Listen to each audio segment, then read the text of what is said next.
Hello everyone. In this video, I will show you how to make a main menu in Roblox Studio. First, open your game in Roblox Studio.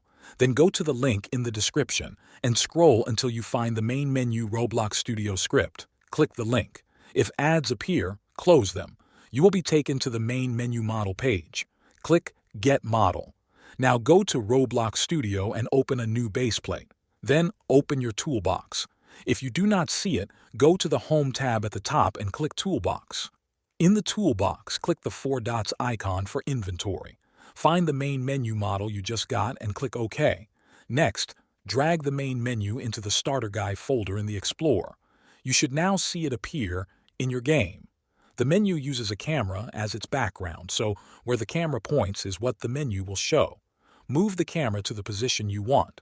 In my example, I point it toward the sky. Click Play to test it.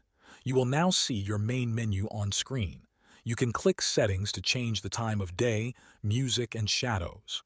You can also open credits and add your own names or details. Finally, there is the Play button.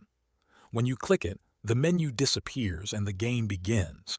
That is all you need to set up a simple and working main menu in Roblox Studio. Thanks for watching.